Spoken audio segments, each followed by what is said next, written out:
আজ রাতে সার্জিস আলম গুলিবিদ্ধ হয়েছে, ওসমান হাদির মতো মৃত্যুবরণ করে দেশ অস্থিতিশীল হয়েছে। দর্শক, এই মুহূর্তে দেখতে পাচ্ছি লক্ষ লক্ষ জনতা রাজপথে নামে এই সার্জিস আলম গুলিবিদ্ধ হওয়ায় আজকে দেশ তুলপাড়। এদিকে আজ রাতে ওসমান হাদির চেয়েও খারাপ অবস্থা সার্জিস আলমের হয়েছে। একে একে দেশে নতুন অনেক ঘটনা ঘটছে। পরবর্তী টার্গেটকে এইটারও নাম প্রকাশ হয়, সবাই আতঙ্কে আছে। অনেক জল্পনা কল্পনার মধ্যে অবশেষে সম্ভবত স্বরাষ্ট্র উপদেষ্টাকে তার জায়গা থেকে সরিয়ে দিচ্ছে সরকার, সেরকমটাই নিশ্চিত করছে বাংলাদেশের গণমাধ্যম মানবজমিন। এনসিপির এই টোকাই নেতাগুলা আবার নতুন ফোন দিয়ে এটেছে। তারা নির্বাচনের নামে তাদের 6 জনের জন্য গানম্যান নিয়েছে এবং কিভাবে সেফ এক্সিট নিবে সকল বিষয়ে এখন থেকে তারা ঠিক করে নিয়েছে। একটি হত্যাকাণ্ড, একটি লাশ, কিন্তু সেই লাশের খুনিকে খুঁজতে গিয়ে আজ পুরো জাতি 3টি ভাগে বিভক্ত। এ যেন কেঁচো খুঁড়তে গিয়ে সাপ বেরিয়ে আসার গল্প। একদিকে রাষ্ট্রের সর্বোচ্চ আইন শৃঙ্খলা রক্ষাকারী বাহিনী পুলিশ বলছে তারা জানেই না খুনি কোথায়। সেনাবাহিনী বলছে তারা তাদের লাখো সেনা সদস্য নিয়ে সেখানে উপস্থিত থাকবে, সর্বাত্মক সহযোগিতা করবে। পাকিস্তানের বিখ্যাত পত্রিকা টাইমস অব ইসলামাবাদ বলছে বাংলাদেশের গৃহযুদ্ধ বাঁধানোর জন্য সেই বাংলাদেশে 1971-এর মুক্তিবাহিনীর মতো একটি ফোর্স গঠন করছে ভারতের গোয়েন্দা সংস্থা রিসার্চ অ্যান্ড অ্যানালাইসিস উইং অর্থাৎ র, এবং এজন্য প্রয়োজনীয় প্রস্তুতিও নাকি সম্পন্ন করেছে মোদির দেশ। একদিকে আওয়ামী লীগ ছাত্রলীগ মাঠে নেমেছে, অন্যদিকে আজ রাতে সার্জিস আলম কঠিন তুপের মুখে পড়ে। আপনারা দেখেছিলেন গত কিছুদিন আগে ওসমান হাদি গুলিবিদ্ধ হয়েছিল, এখন দেখতে পারি এই অবস্থা। আপনারা সম্পূর্ণ ভিডিও দেখবেন কে এইসব করতেছে এবং ওসমান হাদির বিষয়ে, অন্যদিকে এই ঘটনাগুলোর বিষয়ে বা এর পিছনে মাস্টার মাইন্ডকে সবকিছু দেখতে পারবেন এই একটি ভিডিওতে। আসুন আমরা কথা বাড়াচ্ছি না দর্শক শ্রোতা, আমরা সরাসরি ভিডিওর মূল আলোচনায় চলে যাচ্ছি। একটি হত্যাকাণ্ড, একটি লাশ, কিন্তু সেই লাশের খুনিকে খুঁজতে গিয়ে আজ পুরো জাতি 3টি ভাগে বিভক্ত। এ যেন কেঁচো খুঁড়তে গিয়ে সাপ বেরিয়ে আসার গল্প। একদিকে রাষ্ট্রের সর্বোচ্চ আইন শৃঙ্খলা রক্ষাকারী বাহিনী পুলিশ বলছে তারা জানেই না খুনি কোথায়। অন্যদিকে প্রবাস থেকে সাংবাদিক জুলকার নাইন শায়ের জোর দিয়ে বলছেন খুনি বর্ডার পার হয়ে ইন্ডিয়ায়। আবার ঠিক উল্টো মেরুতে দাঁড়িয়ে পিনাকি ভট্টাচার্য দাবি করছেন বর্ডার পার হওয়ার গল্পটা পুরোটাই ভুয়া, খুনি আছে দেশেই। ভাবা যায় একটি মাত্র ঘটনা অথচ 3টি সম্পূর্ণ বিপরীত চিত্রনাট্য। তাহলে সত্য কে বলছে? পুলিশ কি ব্যর্থতা ঢাকছে? জুলকার নাইন কি ভেতরের খবর জানেন, নাকি পিনাকি ভট্টাচার্যের দাবি অনুযায়ী ফয়সালকে আড়াল করতে ইন্ডিয়া পালানোর নাটক সাজানো হয়েছে? আজকের এই বিশেষ রিপোর্টে আমরা অপারেশন টেবিলে ব্যবচ্ছেদ করব এই 3টি বয়ানের। আমরা দেখাবো কার তথ্যে লজিক আছে আর কার তথ্যে আছে শুধুই ধোঁয়াশা। আপনি কি প্রস্তুত সত্যের মুখোমুখি হতে? তবে কান পেতে শুনুন। শুরুতে আসা যাক গত 21শে ডিসেম্বর সেই জরুরি সংবাদ সম্মেলনের দিকে। স্বরাষ্ট্র মন্ত্রণালয়ে কথা বলেছেন অতিরিক্ত আইজিপি খন্দকার রফিকুল ইসলাম এবং ডিবি প্রধান শফিকুল ইসলাম।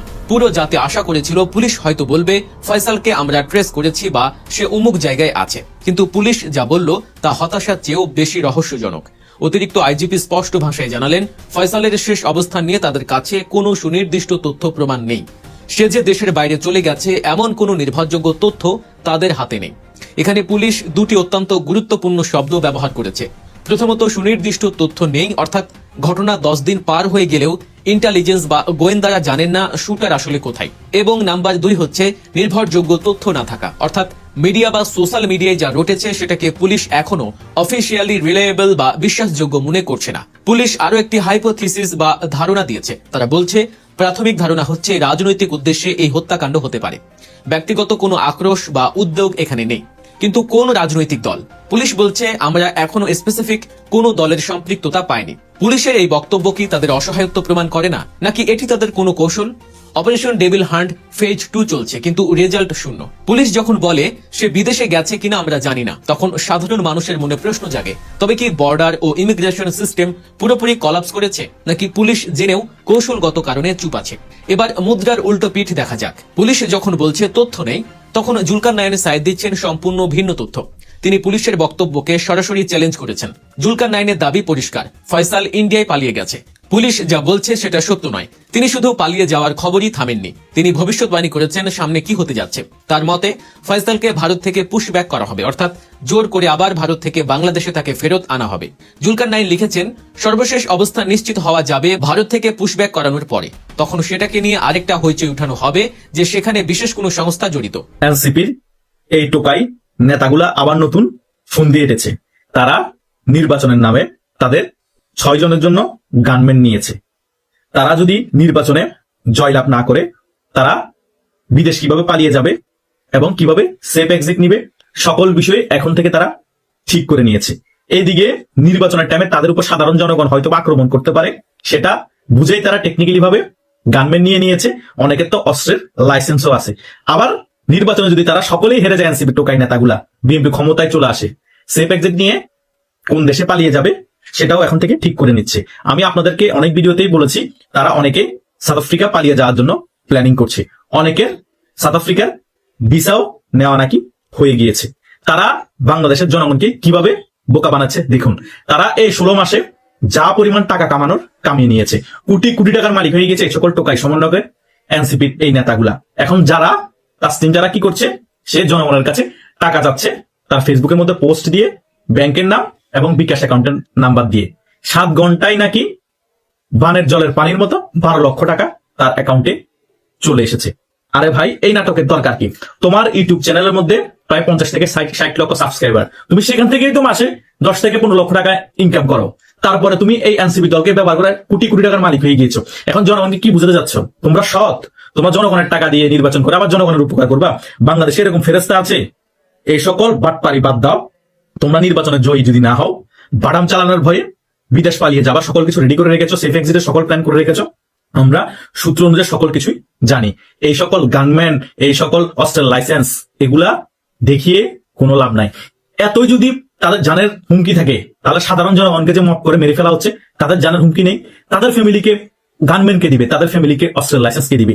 এই যে একটা হিন্দু ছেলে দিবুকে মিথ্যা অপবাদ দিয়ে হত্যা করে ফেলেছে, তারা সে নাকি নবী অবমাননা করেছে, সেটার বিচার কে করবে? তাদের ফ্যামিলিকে গানম্যানকে দিবে? এরকম তো তাহলে অনেক অহরহ হিন্দুকে হত্যা করে ফেলবে বাংলাদেশ। তাহলে তো প্রত্যেক হিন্দুকে গানম্যান দিতে হবে, অস্ত্রের লাইসেন্স দিতে হবে। সেই নাকি বাটন ফোন ব্যবহার করে, তাহলে তো তার ফেসবুকও নাই, সে ফেসবুক ব্যবহার করতে পারে না। তাহলে ফেসবুকে নবী অবমাননা কিভাবে করলো? মিথ্যাভাবে তাকে ধরে নিয়ে এসে একটা ধর্মের দোহাই দিয়ে নির্মমভাবে তাকে হত্যা করা হয়েছে। আমি একজন মুসলিম পরিবারের ছেলে বলতেছি, এই ধরনের হত্যা কোনোভাবে কাম্য না। কোন ধর্মই বলে না কাউকে এভাবে হত্যা করতে। ন্যাক্কারজনক ঘটনা ঘটিয়েছে এই মুসলিম নামদারি লোকগুলা। কথা বুঝেন নাই ব্যাপারটা? আর গানম্যানের কথা বলা হচ্ছে, আর অস্ত্রের লাইসেন্সের কথা বলা হচ্ছে। আমাদের মতো সাধারণ যারা মানুষ আছি, তাদের জানার নিরাপত্তা না 1 সেকেন্ডে। আমাদেরকে যে কোনো জায়গায় তারা মপ করতে পারে, যে কোনো জায়গায় দেখলে আমাদেরকে মেরে ফেলতে পারে। আমাদের জানা নিরাপত্তা এই রাষ্ট্রের দায়িত্ব না? এই রাষ্ট্র যদি আমাদের জানা নিরাপত্তা দিতে না পারে, আমাদেরকে মপ থেকে বাঁচতে না পারে, তাহলে তো আমাদের অস্ত্রের লাইসেন্স দিতে হবে। আমেরিকার মতো প্রত্যেক নাগরিক তাহলে তাদের অস্ত্রের লাইসেন্স করতে পারবে, কারণ বাংলাদেশে কোনো মানুষের নিরাপদ না। মেয়েদেরও তো অস্ত্রের লাইসেন্স করতে হবে, সকলেরই। যারা কোচিং সেন্টারে যায়, যারা গার্মেন্টস থেকে বাসায় ফিরে আসে, তাদের প্রত্যেককে ধরে নিয়ে গিয়ে এখন ধর্ষণ করা হচ্ছে। তাদেরও তো অস্ত্রের লাইসেন্স দরকার। শুধু এনসিপি টোকাইগুলা গানম্যান থাকবে, অস্ত্রের লাইসেন্স থাকবে, তাদের জানার হুমকি? আরে ভাই, এখন তো প্রমাণ হয়ে গিয়েছে হাদির হত্যার পিছনে ভারত জড়িত না, কোনোভাবেই ভারতের সম্পৃক্ততা পাওয়া যায়নি। পিনাকির যুক্তি খুবই ধারালো। তিনি বলছেন ফয়সাল এখনো দেশে আছে, যেন তাকে ধরা না হয় সেটা নিশ্চিত করতেই জুলকারনাইন স্যারের মিথ্যা প্রোপাগান্ডা ছড়িয়ে পুলিশ এবং জাতিকে নিরুৎসাহিত করছেন। লক্ষ্য করুন, পিনাকি ভট্টাচার্য এখানে জুলকারনাইনকে অভিযুক্ত করছেন। তিনি বলছেন হালুয়াঘাট সীমান্ত দিয়ে পালানোর গল্পটা একটা ডিস্ট্রাকশন বা মনোযোগ সরানোর কৌশল।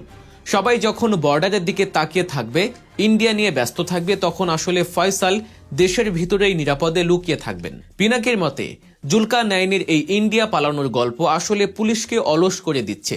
পুলিশ ভাবছে আসামি তো ইন্ডিয়ায়, আমাদের আর কি করার আছে। পিনাকি বলতে চাইছেন ফয়সাল দেশে আছে, তাকে খুঁজলেই পাওয়া যাবে। প্রিয় দর্শক, আমরা এখন এক অদ্ভুত গোলকধাঁধায়। পুলিশ জানে না ফয়সাল কোথায়, জুলকারনাইন বলছেন ফয়সাল ইন্ডিয়ায় এবং তাকে নিয়ে নাটক হবে। পিনাকি বলছেন ফয়সাল দেশে আছে এবং জুলকারনাইন মিথ্যা কথা বলছেন। তাহলে আসল সত্য কি? যদি ফয়সাল ইন্ডিয়ায় থাকে, তবে পিনাকি কেন এত কনফিডেন্টলি বলছেন সে দেশে আছে? আর যদি ফয়সাল দেশেই থাকে, তবে জুলকারনাইন কেন তাকে ইন্ডিয়ায় পাঠাতে চাইছেন?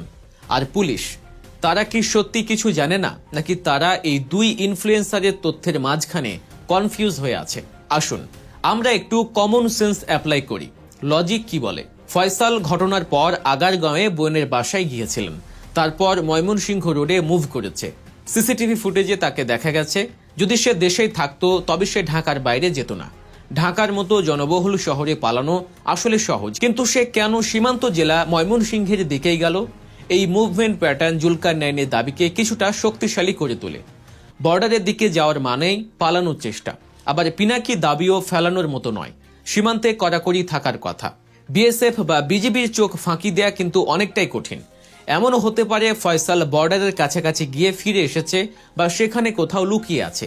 পিনাকি ঠিকই বলেছেন, দেশ থেকে পালিয়েছে এটা নিশ্চিত হওয়ার আগ পর্যন্ত দেশের ভেতরে তল্লাশি বন্ধ করা যাবে না।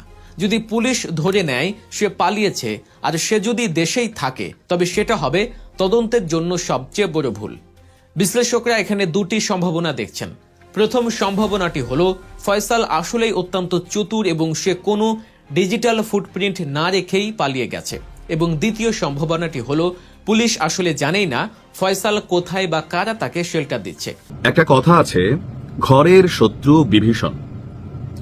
বলা হয়ে থাকে যদি ঘরের ইঁদুরে বেড়া কাটে তাহলে সেই বেড়াকে আদৌ টিকিয়ে রাখা যায়।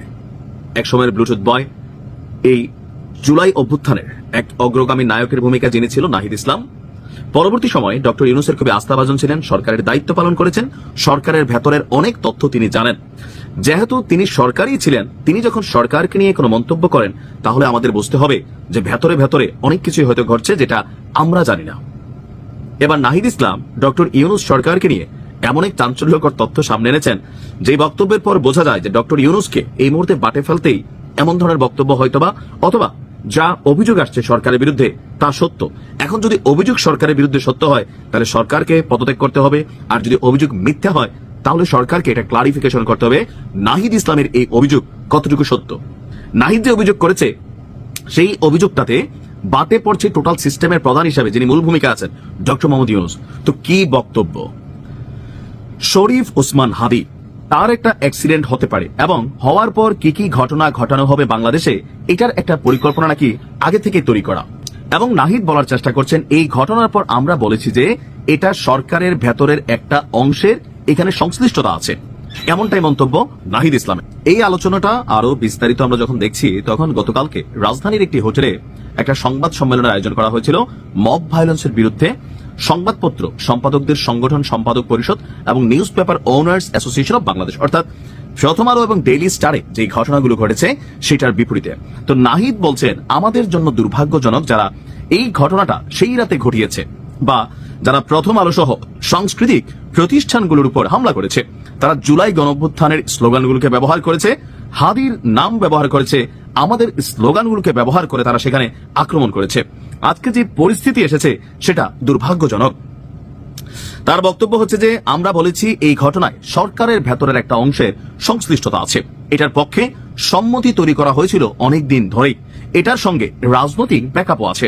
এই তিনটি ঘটনা একসঙ্গে না ঘটলে এত বড় সাহস সেই রাতে কারো পক্ষে করা সম্ভব হতো না। কয়েক হাজার মানুষ গিয়ে এটা ঘটিয়েছে এরকম না, ফলে পুরোটি ঘটনাই পরিকল্পিত ছিল। আর হাদির মৃত্যুর পরে কি কি ঘটনা হবে সেটা একটা চক্রান্ত পরিকল্পনা আগেই তৈরি করা।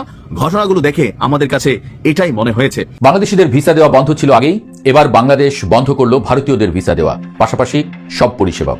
কূটনৈতিক মহলের মতে নয়াদিল্লি বাংলাদেশি নাগরিকদের জন্য ভিসা পরিষেবা স্থগিত করার পরে টিট ফর ট্যাট অর্থাৎ পাল্টা জবাব হিসেবেই এই পদক্ষেপ করল ঢাকা। এদিকে আবার সীমান্তের নতুন সেনাঘাঁটি তৈরির ঘোষণাও আসছে ভারতের পক্ষ থেকে। ঘটছেটা কি আসলে ঘরে বাইরে সীমান্তে?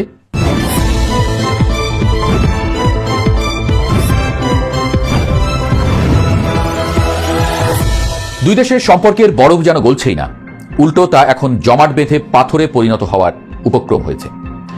একে একে বন্ধ হচ্ছে ভারত ও বাংলাদেশের দূতাবাসগুলোর দরজা। থমথমে একটা পরিস্থিতি বিরাজ করছে দুই দেশের কূটনৈতিক অঙ্গনে। ত্রিপুরার আগরতলায় বাংলাদেশের ভিসা ও কনসুলার বিভাগ অনির্দিষ্টকালের জন্য মঙ্গলবার থেকে বন্ধ করে দেওয়া হয়েছে। অন্যদিকে পশ্চিমবঙ্গের শিলিগুড়িতে যে বাংলাদেশ ভিসা আবেদন কেন্দ্র আছে সেটির কার্যক্রমও সাময়িকভাবে স্থগিত রাখা হয়েছে। এই টানাপোড়েনের সূত্রপাত দীপু চন্দ্র দাসের মৃত্যুকে কেন্দ্র করে। আগরতলায় গত কয়েকদিন ধরে স্থানীয় কিছু সংগঠন বিক্ষোভ দেখিয়েছে, যার আঁচ সীমান্ত পেরিয়ে পৌঁছে গেছে দুই দেশের নীতি নির্ধারণী পর্যায়ে। এর আগে ভারতের দিল্লিতে বাংলাদেশ হাইকমিশন কনসুলার সেবা এবং ভিসা দেওয়ার কার্যক্রম সাময়িকভাবে বন্ধ করে দেওয়ার যে সিদ্ধান্ত নিল তাকে কূটনৈতিক বিশ্লেষকরা দেখছেন এক চরম অবনতির সংকেত হিসেবে। ঢাকার কর্মকর্তারা বলছেন গত কয়েকদিনে ভারতে হাইকমিশনের সামনে বিক্ষোভ এবং শিলিগুড়িতে হামলার ঘটনার পর নিরাপত্তা আপনারা তো দেখলেন এখানে কি কথা হচ্ছে, অনেকেই কিন্তু অনেক কথা বলতেছে, অনেকে আলোচনা করতেছে, অনেকে সমালোচনা করতেছে দেশের বিভিন্ন অবস্থা এবং পরিস্থিতি নিয়ে। বিশেষ করে এখানে দেশের রাজনৈতিক প্রেক্ষাপট নিয়ে কথা হয় এবং উসমান হাদির বিষয় নিয়ে কথা হয়, এবং আজকে যে একটি ঘটনা ঘটেছে খুলনার মধ্যে এনসিপি নেতাকর্মীদের সাথে, এইটা নিয়েও কথা হয়েছে। দর্শক শ্রোতা, এই বিষয়গুলো দেখে এবং দেশের এই পরিস্থিতি নিয়ে আপনার মন্তব্য কি? আপনার মন্তব্যটা অবশ্যই আপনারা আমাদের কমেন্ট বক্সে লিখে যাবেন। আর হ্যাঁ, তখন আপনাদেরকে আমরা যা কিছু দেখিয়েছি সব কিছু আমরা সোশ্যাল মিডিয়া থেকে সংগ্রহ করেছি। এখানে আমাদের নিজস্ব কোনো মন্তব্য নেই বা আমাদের নিজস্ব কোনো সিদ্ধান্ত নেই। সর্বশেষ আপনাদের কাছে আমাদেরকে রিকোয়েস্ট থাকবে, আপনারা আমাদের চ্যানেলে নতুন দর্শক হয়ে থাকলে চ্যানেলটি সাবস্ক্রাইব করবেন এবং পাশে থাকা বেল বাটনটি বাজাবেন, যাতে করে নেক্সট ভিডিওটা সবার আগে আপনাদের কাছে পৌঁছে যায়। ধন্যবাদ।